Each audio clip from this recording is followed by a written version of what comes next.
Good afternoon, ladies and gentlemen, and welcome to another episode of the Daily Friends Show. I'm your host, Nicholas Lorimer, today by Makone Maja. Before we get into our first news story today, I just very quickly want to talk to you about a webpage that we at the Institute of Race Relations have set up. This is answering questions on the expropriation without compensation bill that was recently signed into law by the president. This is a number of frequently asked questions, which just goes through the ramifications of this law and why much of the media commentary about it, we believe, is not entirely accurate. We talk about some of the implications of the law, what it applies to, that sort of thing, just so that everyone can get the basics of why this is important and why we're opposing it so aggressively. That'll be linked in the comments, in the show notes, underneath this show, so please do check that out. All right.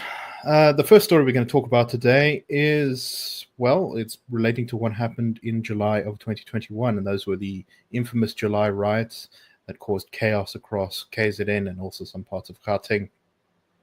And one of the big questions about these riots have been to what extent were they instigated, and specifically to what extent were they instigated by Zuma and his allies. It now has been reported in the media, in News 24, that Zuma's daughter, Duduzile Zuma-Sambudla, is going to be charged with incitement to commit terrorism tomorrow, Thursday, when she appears in the Durban Magistrates Court. She's going to be charged in terms of Section 14 of the Protection of Constitutional Democracy Against Terrorist and Related Activities Act. This follows on from a criminal case opened by Paul O'Sullivan, who's a sort of famous guy who's often kind of involved in these things. He provided the police and National Prosecuting Authority with a detailed forensic report documenting every single tweet Zuma-Sambudla sent during the riots.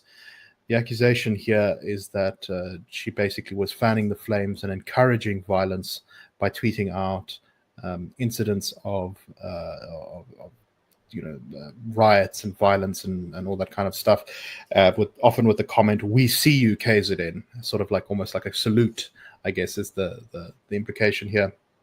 Rather confusingly, MK Party initially told News 24 that they would be that her attorney had received the result, the charges, and that they related to her involvement, and that she would be appearing in court. Then they later said, no, actually, we haven't seen the charge sheet. We don't know what the charges are, but she will present herself in court anyway because she's a law-abiding citizen, and that is why she is preventing herself. If she was evading the law, she would not present herself to court, said a spokesperson for Duduzile.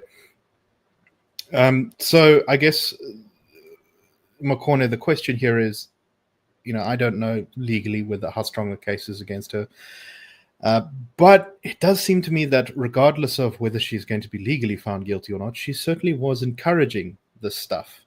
What do you make of this story? So that's what I was trying to establish from the tweets as well, Nick, is, terrorism is such a heavy word. And previously the South African state would wield terrorism charges at political leaders of the struggle era. So I paid close attention when terrorism is used in legal discourse or even in legal charges. So I just looked through to see what constitutes terrorism. And one of the things I saw there was instigate. So I had to go back to Duduzile's tweets where buildings were burning and she was saying, Amandla, we see you. Amandla repeatedly, which means power to the people. She would tweet things like every building must burn, or the flames of freedom, the buildings must burn until Jacob Zuma's free, and that these are again flames of freedom. So I do think that as far as the merits are concerned, you can argue that that was an instigation. She was encouraging the rioting. She was encouraging the building of the burning of buildings. And I think maybe if you take these comments in isolation, you should go through Duduzile's tweets, because these are countless of incidents where people were being destructive. People were destroying property, burning buildings, burning factories. And she would go to each and every single one of those posts and say, on this bridge in KZN, we see you. In this mall, or in this, she would go and identify every single one of those actions and encourage them and eke that sort of activity. So I was also I wasn't sure exactly about the strength of this case, but after going through the evidence, I do think that there is a case to be made, especially because, Terrence was here yesterday and he was saying that this argument that people make that violence isn't effective is not true. Violence absolutely works, especially in this country. The KZN right did manage to bring this country to a standstill. It did destroy the economy. It took us years back in advancement of growth and in progress towards growth that we had been making, that South Africa will be paying for years to come and are currently paying for as well. So I do think that there needs to be a deterrence. The reward of violent activity cannot be continued in a country that proclaims to be, uphold rule of law, proclaims to uphold rule of law. I think that rhetoric needs to be brought all the way down, and perpetrators need to be brought to the book. And it is unfortunate that Duduzile is now a member of parliament, because even though the spokesperson refers to her as a law-abiding citizen of this country because she'll be going to the court hearing, the charges and even the evidence in the form of her tweets are to the contrary of that, contradict that completely. Yeah, I pretty much 100% agree. Okay, let's move on to our next story here, and this is about some of the effects from expropriation without compensation. Our colleague Terence Corrigan, who was actually on the show yesterday, put out a press release today talking about one of the aspects that's under-discussed in expropriation without compensation, and that is that it effectively threatens our trade relations. So some of our biggest trade partners are in the EU and the United States. I think if you took the EU as a whole, that's our biggest trade partner, although a lot of European countries are, that's made up of a number of European countries.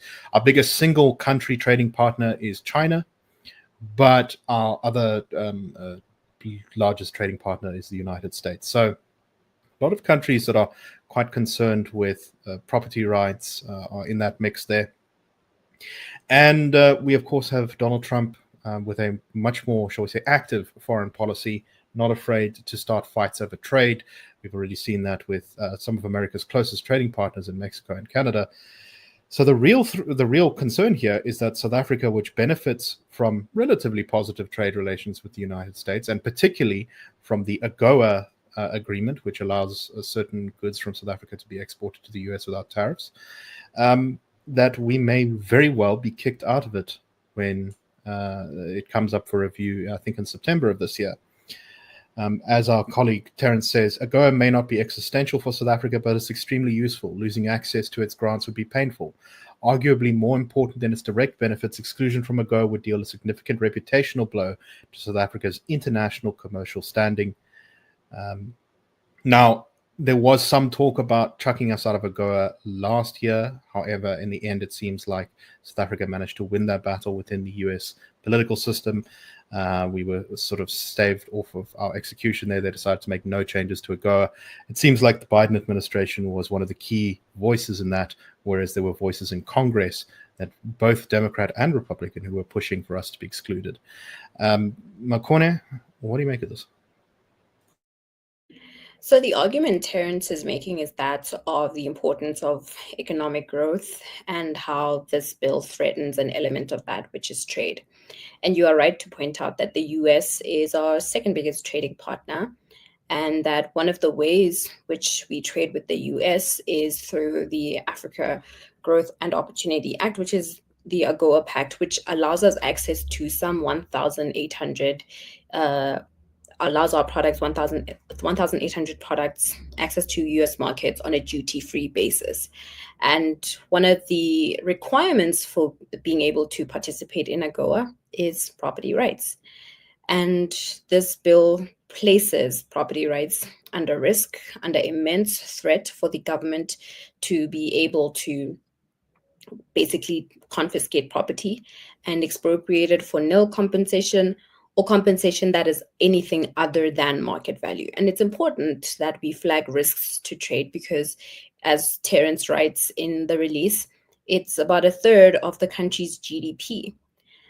It's also important to say that, when we have these discussions about EWC, or the Expropriation Without Compensation, and the Expropriation Act, people think it's doom and gloom, and it's fear mongering, because they think we're saying, oh, trade is going to stop the next day or the next year. The argument is that this is going to degrade South Africa's investment and growth prospects over years, and in ways that we may not even be able to account for, because it's such a multifaceted, consequence heavy legislation. So AGOA is just one of those ways, and trade is very key to the growth of the economy and to the GDP of the country. And we wish the president would have taken that into account before signing in the bill. The next release we'll be making on this is one that I'm drafting, actually, and it's going to come out tomorrow, and I'm flagging the risks to the financial institutions and the financial systems in South Africa at large. One of the things I do in that article is make the claim for why you need banks to have security, right? Because banks rely on loans on property as collateral. Collateral is a predominant tool for amassing wealth and enabling economic growth. But if the government can basically take your property, and the likelihood that you not be able to pay for that loan that you would have taken out on that property and are likely still owing, then obviously that just throws the banks into a downward spiral, where people are not able to pay their loans and are likely to default. But again, the degradation of these systems and even of trade is not something we're proposing is going to be prevalent in the next 2 or 3 years. We still have to see how the act is implemented. And even that's a problem, because laws are supposed to adjust for variance, right? Like, we want laws to bring about stability. So we can count on the ANC government's incompetence and the fact that they never get anything done.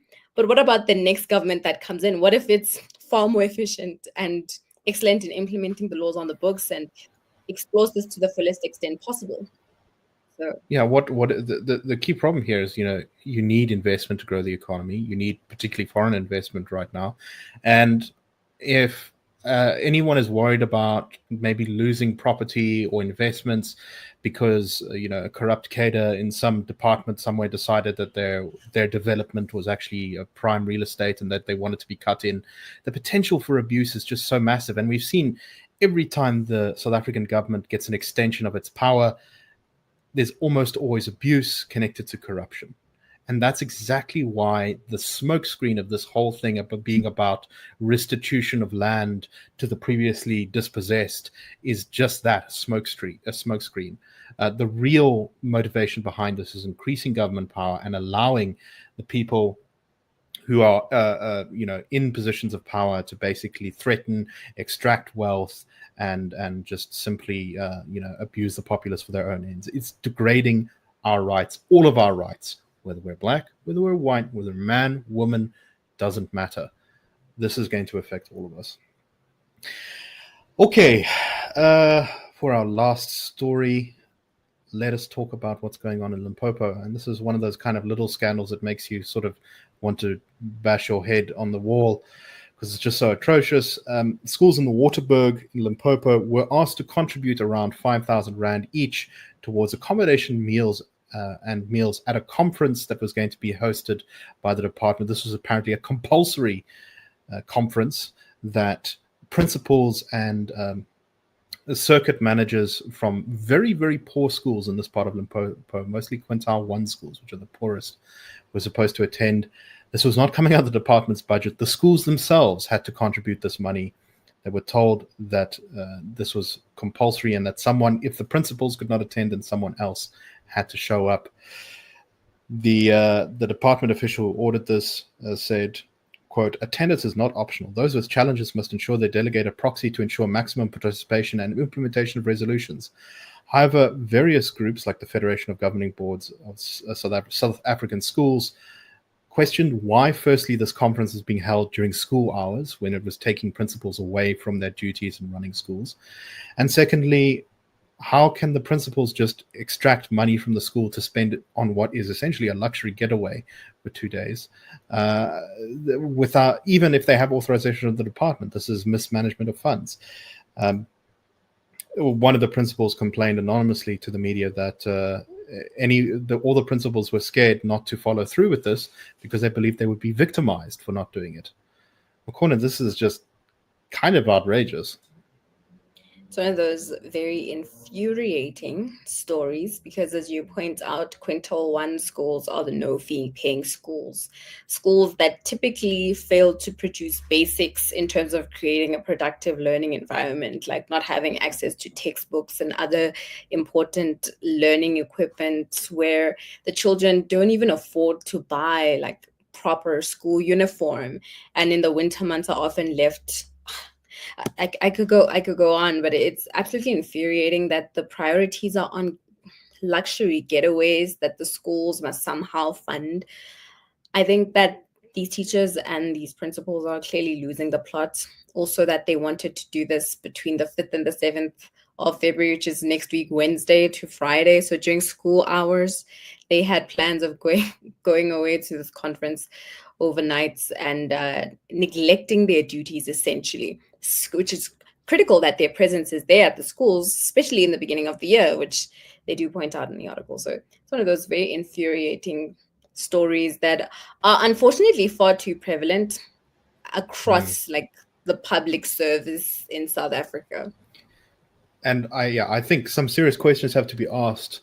The official who apparently ordered this conference to be held at this estate, someone must make sure that there are no connections perhaps to that estate, because this seems like a very bizarre decision to allocate resources to this, almost as though one was to benefit from it. Anyway, that should be looked into.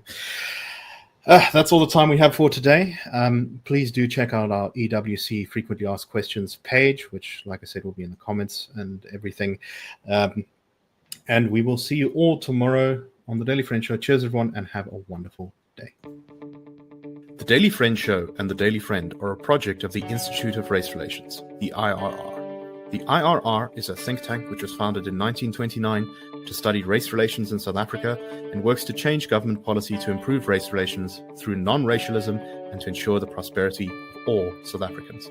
If you like our work and would like to support us, please go to irr.org.za and click Support the IRR. Or you can go to thedailyfriend.co.za and click the Fund Us button.